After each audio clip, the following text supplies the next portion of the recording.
இது வேற லெவல் ஆச்சு. சொல்லி அடிக்கும் பாஜக எம்எல்ஏ, கோவையில் உருவான 3000 பெண் தொழில் முனைவோர்கள். சட்டமன்ற தேர்தல் நெருங்கி வரும் நிலையில் கோவை தெற்கு தொகுதியில் களம் இறங்கும் செந்தில் பாலாஜிக்கு கிளியை ஏற்படுத்தும் வகையில் பல்வேறு திட்டங்களை கொடுத்துள்ளார் பாஜக சட்டமன்ற உறுப்பினர் வானதி சீனிவாசன். குறிப்பாக பாரத பிரதமர் நரேந்திர மோடியின் பெண் குழந்தைகளை காப்போம் கற்பிப்போம் என்ற தாரக மந்திரத்திற்கு வலு சேர்க்கும் விதமாக கோவை தெற்கு சட்டமன்ற உறுப்பினர் வானதி சீனிவாசன் அவர்களின் நேரடி மேற்பார்வையில் அவரது மக்கள் சேவை மையம் ஒரு புதிய சகாப்தத்தை படைத்துள்ளது.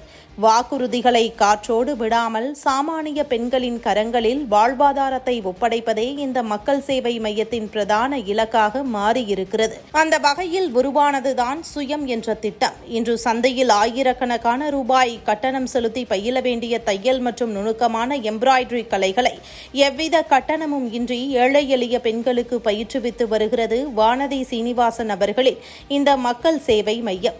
வெறும் பயிற்சியோடு இந்த பயணம் நின்றுவிடவில்லை.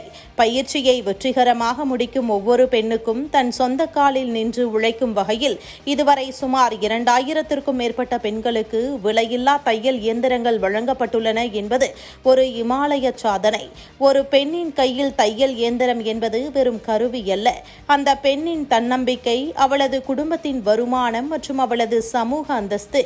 வானதி சீனிவாசன் அவர்களின் இந்த தீர்க்கமான முயற்சியால் இன்று கோவையின் பல இல்லத்தரசிகள் தொழில் முனைவோராக உருவெடுத்துள்ளனர். அடுப்பூதும் பெண்கள் இனி எவருக்கும் சளைத்தவர்கள் அல்ல என்பதை நிரூபிக்கும் வகையில் தங்கள் வீடுகளிலேயே சுயதொழில் தொடங்கி பொருளாதார ரீதியாக பெரும் முன்னேற்றம் கண்டு வருகின்றனர்.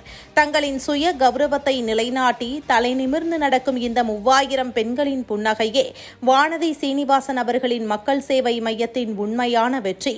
கோவை தெற்கு சட்டமன்ற தொகுதியில் தொடர்ச்சியாக தொய்வின்றி நடைபெற்று வரும் இந்த பயிற்சி முகாம்கள் இன்னும் பல்லாயிரம் பெண்கள் வாழ்வில் ஒளியேற்ற காத்திருக்கிறது. பெண்களின் முன்னேற்றமே தேசத்தின் முன்னேற்றம் என்பதை சொல்லால் மட்டுமின்றி செயலால் நிரூபித்து காட்டியிருக்கிறது இந்த சுயம் திட்டம். இதுபோல பல திட்டங்கள் அங்கு செயல்படுத்தப்பட்டிருப்பதால் திமுகவுக்கு பெரும் நெருக்கடியை கொடுக்கும் என உளவுத்துறை ரிப்போர்ட் அறிக்கை கொடுத்திருக்கிறது.